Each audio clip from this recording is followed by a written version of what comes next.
I really encourage you guys and girls to work on your personal leadership. Above all else, if you do work on your personal leadership, your ability to systemize will get better. You work on your personal leadership, your ability to sell will be better. How old are you going to be before you start to experience life like you want it? I want to tell you right now, whether you like it or not, there is a better way to do business. Hi everyone, welcome to Business for Builders podcast. Welcome to you if you're in YouTube land. My name's Max. I'm the CEO of Smith & Sons Remodeling Experts here in Canada. Thanks for joining us. As usual, like and subscribe and share. You know, if you know of a builder or a contractor that might enjoy what we do, look, I would really love the gesture if you could share this information with them, and certainly give us a thumbs up. And if you've got any questions, I would love for you to hit us with a comment below, or you can email me directly at max@businessforbuilders.ca, and I will do my best to get back to you personally. I will handle that email myself. I have a few folks that help me run this business, but those sorts of things I'll handle directly until I cannot handle those directly. So what we always want to do on the show is we want to make sure that we deliver value, something that you can grab hold of. Whether that's something with regards to a system, or just an understanding about how to do business better, or even leadership concepts. And today I'm going to chat something that's I guess that has a high level of specificity. I don't know if that's a word. That's a pretty fancy word, but then it's going to be fairly common to the guys and gals that run general contracting companies already.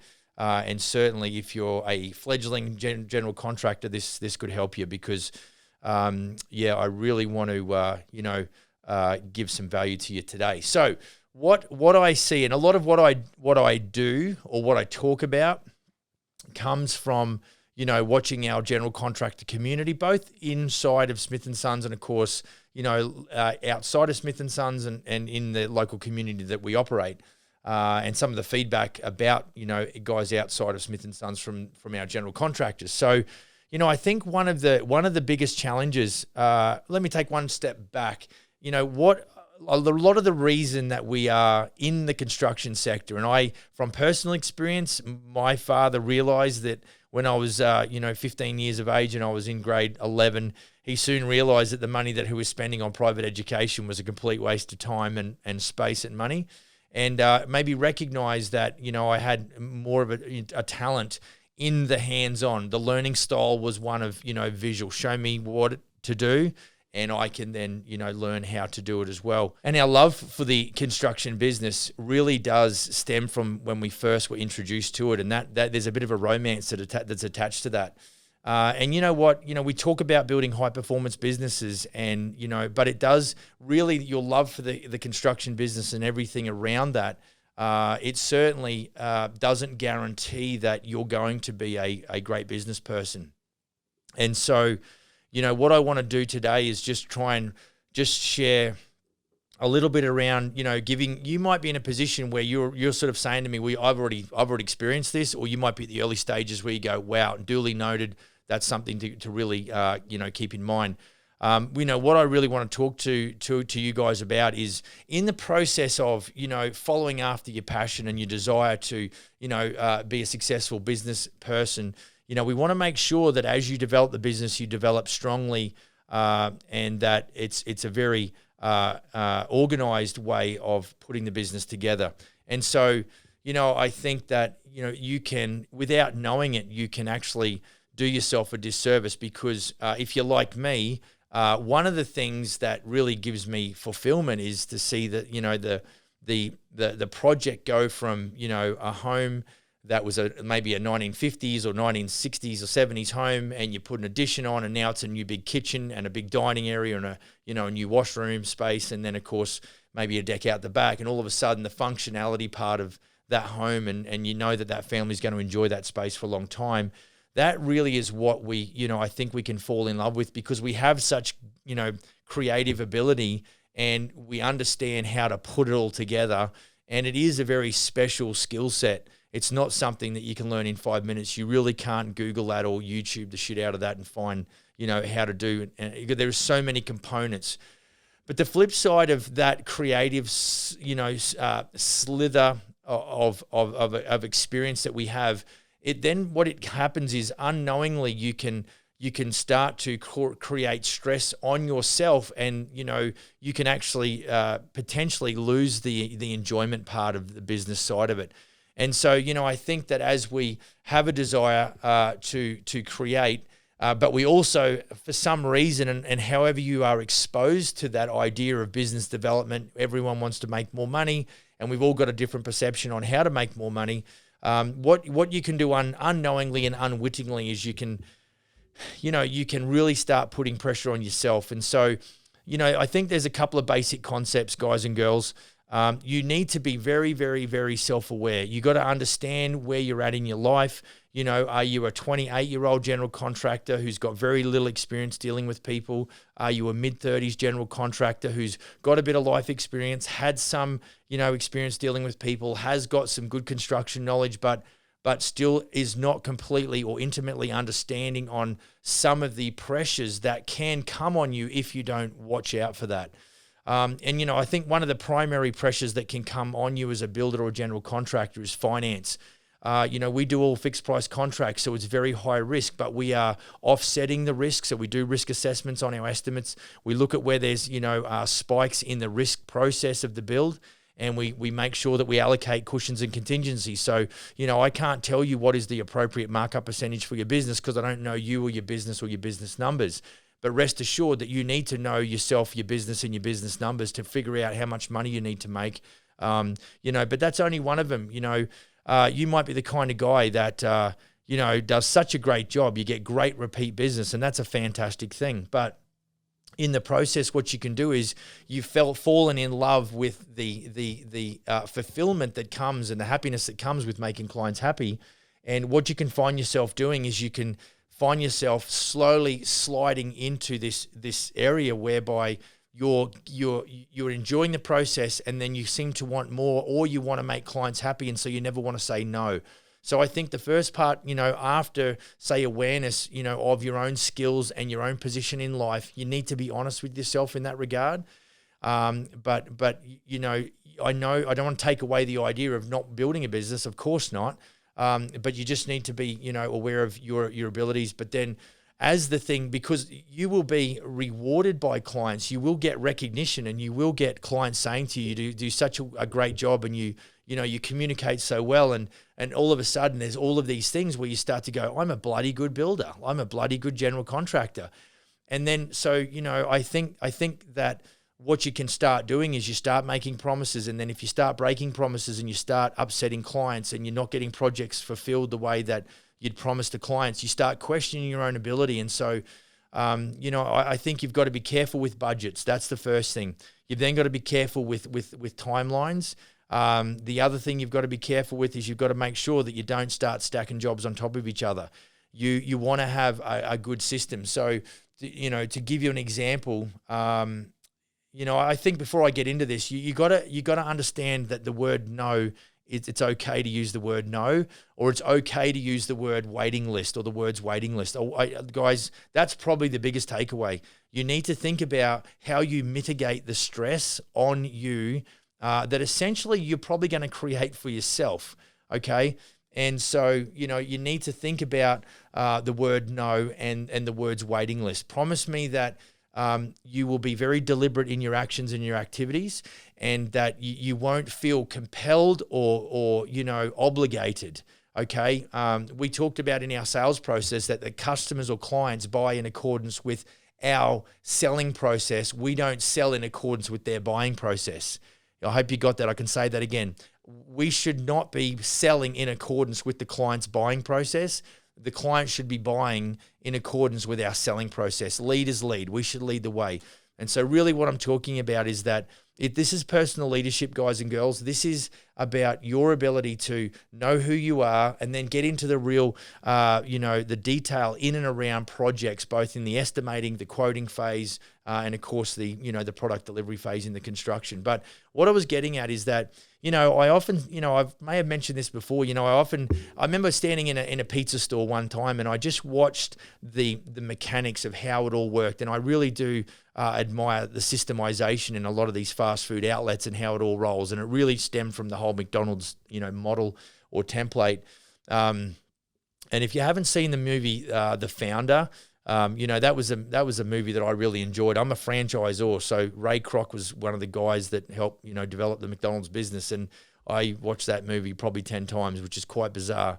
But one other system that really gets my attention is my cousin is an air traffic controller. I think he's in Brisbane, and he controls airspace, I think, approach in Sydney. And that may be completely wrong, but I do recall him saying something along those lines. But it's interesting because those guys work a radar. They've got to keep like a 2 kilometre separation between aircraft.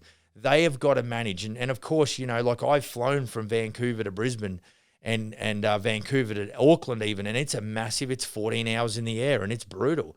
And so, pilots know this, and they want to know that they want to get their clients or their passengers off the aircraft.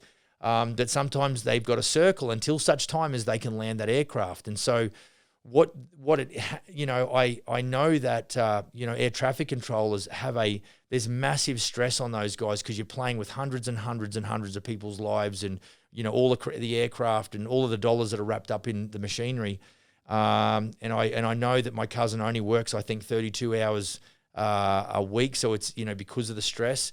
And so, what we've got to learn to do as builders is to handle our clients the same way. And I'm talking inquiries as well, not just people that we're working for, but you've got to keep your radar organized, and you've got to keep a distance, an appropriate amount of distance between the aircraft. And I'm saying the aircraft is your clients. If you get 3 contracts today and then you got 3 starts next week, and they're all the same type of project, you're going to find yourself with 3 completions at once. And I'm telling you, if you're a one-man band, that is going to break you. And what happens is, and I've said this before, your emotion goes up, your ability to make good decisions comes down. And for real, that, you're going to find yourself, not being able to keep an eye on budgets, not ordering materials on time, oversights in construction process where you miss stuff and you got to pull drywall off. Guys and girls, you need to be, and I say this hesitantly, but you need to be in control. And to be in control, sometimes you need to, give yourself some airspace. You need to be, leading the way and be understanding of your emotion. And when you start feeling stressed, now there's a point where I've talked about where you hit that overwhelm point, and there is a moment of breakthrough there. There's no question. But I want to warn you, you shouldn't be in a state of overwhelm for a period of months and months and months. That means that's not good for your well-being. It's not good for your family. It's certainly not good for your clients or your workers and all your business relationships. So this is a side of the business which is not got anything to do with operations or checklists or systemizations or even human resource. This has got to do with you, the operator. You are the lead dog. You are you're the pilot. You're the guy who's driving this. And you need to have systems. So I guess we could talk about systems as it relates to how it is that we, keep our business from becoming such a monster that we cannot handle it anymore. I think that, we need to, and this is why it's so important to get a coach or get a consultant or have someone that you can, because when my guys come to me, they talk to me and it seems sometimes so clear as to what the appropriate response or the appropriate activity would be. And that's because I'm not emotionally wrapped up in it. And so it's easy for me to be objective, or it's easier to look at the challenges and look at the list of things that are going on and that really need specific attention.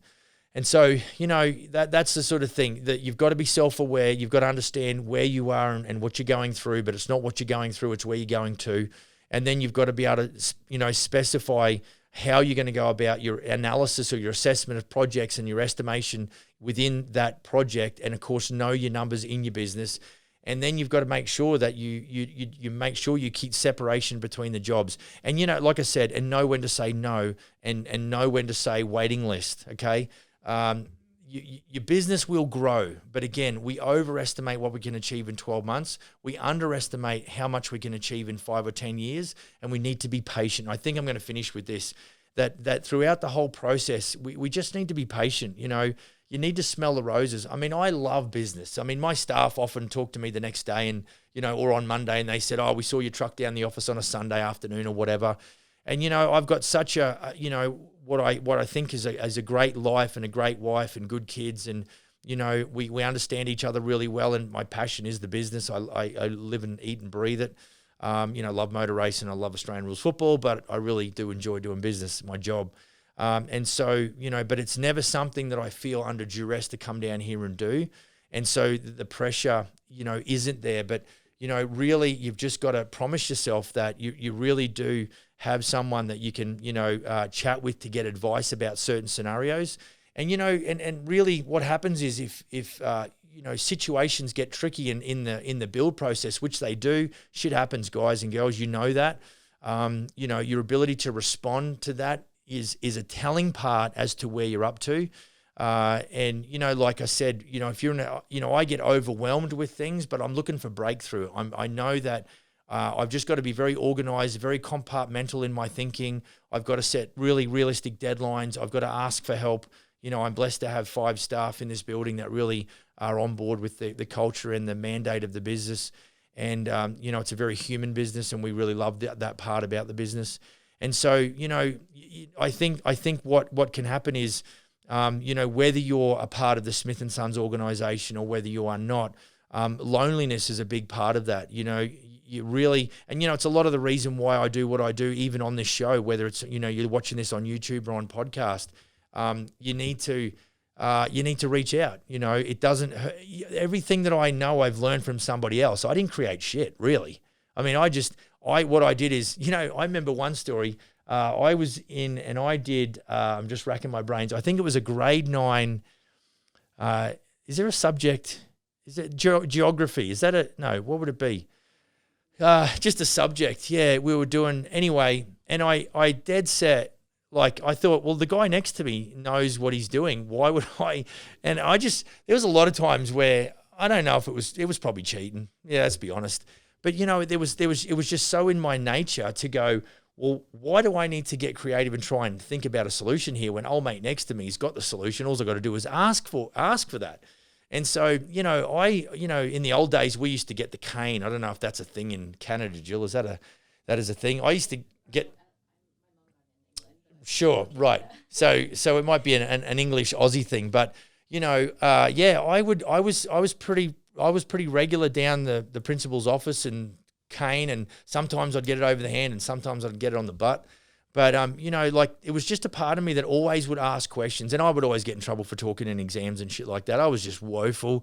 And yet I've got kids that seem to have a really good handle on academics. But, I think in this business, guys and girls, there is so much resource, but, I know too that, what I enjoy about the business is the human aspect. I enjoy having great business partners and great staff. And, my support network is really important to me, both personally and also, as we develop the business. And so there's no need for builders like yourself to have to, and I think I've done a podcast of living in, having a life of quiet desperation.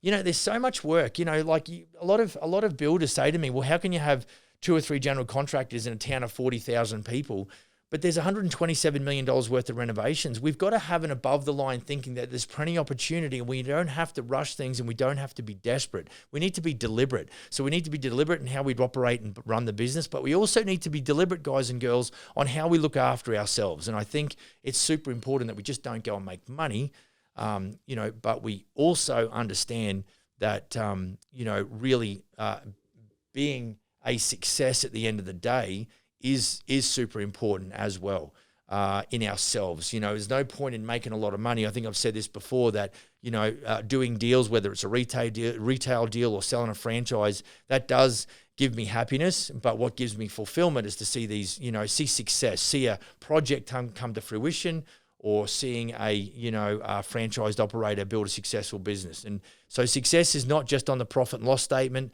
Success has got to be something whereby you as a person have developed as a leader. And so I think I said I was closing down about 5 minutes ago, but I really encourage you guys and girls to work on your personal leadership above all else, because if you do work on your personal leadership, your ability to systemize will get better. You work on your personal leadership, your ability to sell will be better. If you work on personal leadership, your ability to attract good staff and good support network of people around you, that will develop. Your influence will. I'm reading a book at the moment. If I can recommend a book, and look, a buddy of mine who he said to me he was into audio books. I'm a big book reader, but in my business it's terribly difficult to read books. But what I do now, because of my old mate, he said to me he listens to audiobooks. Best thing I ever did. I've got hard copy books that I now listen to audiobooks.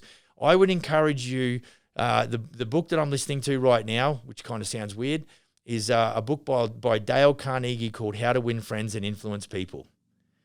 You need to get on, I don't know what you do to get, I've just got Audible and I got Amazon, and somehow I end up with these books and I get one credit every month and I buy another book and off I go. And I spend, and here's something I never really have done.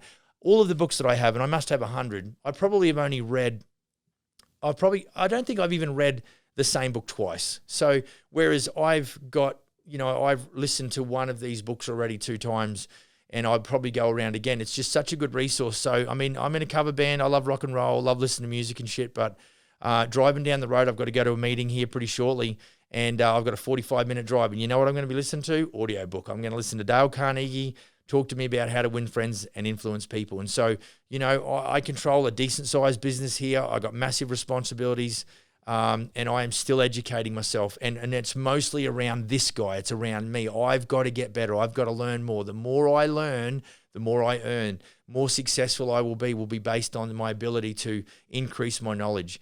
And so, I think, we don't want to just get a head knowledge. We want to get a heart knowledge too. We want to understand our own heartbeat, know what we can be as an operator. Your appetite for risk is going to be different to mine. Your ability to apply empathy in the sales process, it might be better or worse than me. I don't know. You just need to be really aware and look at areas where you're not achieving the results that you want.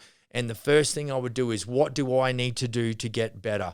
If something happens devastating in your life and in your business, you really, you've got to look at it categorically and go, what could I have done better there? And you can't change the past, but what you certainly can do is modify the things you do going forward. And that essentially is business. It's not a case of is it a human? Is it this? Is it that? It's just business, and it's super challenging. So, I think what we want to see is we want to see success stories. We want to see general contractors really reach some level of altitude that they're happy with in the business, delivering to them what they expected it to, and not at the, not sacrificing, a marriage, or not sacrificing a relationship with a child or anything else. I think we just need to keep it balanced. And I think sometimes we try and grow too fast and we compromise our position in those areas. What we need to do is just take it down a notch, cool your jets, be patient, allow a bit more time. And then I'm telling you, I need you to know this. You've got to enjoy the process. I know Gary, you may not have heard of Gary Vee. He always talks about wanting to buy the New York Jets. And he says the day that I buy the New York Jets will be the saddest days of his life, because he has reached the goal.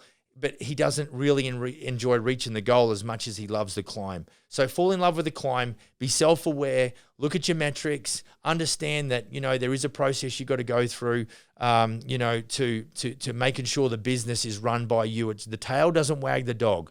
And that means clients don't dictate terms. Make sure you're keeping separation between your projects, and make sure you stay in control of your business, and understand that saying no and the words waiting list are very applicable, okay? Because we've got to have a protection mechanism for you, the builder, to ensure that you can stay, keep a head that's clear, where your level of clarity as it relates to your interactions with suppliers and subtrades and clients and staff is all very positive. And so, look after yourself first. When you jump on a plane, they run through hey, do this, here's your life jacket in the unlikely event of an accident. What do they say first? If you've got small children or minors, you've got to put your own mask on first, and then you can save, the person sitting next to you. So I would urge you, Mr. and Mrs. Builder or general contractor, to make sure that you look after yourself first. Have a great day. Go and build a kick-ass business. I'll see you on the next episode. Cheers.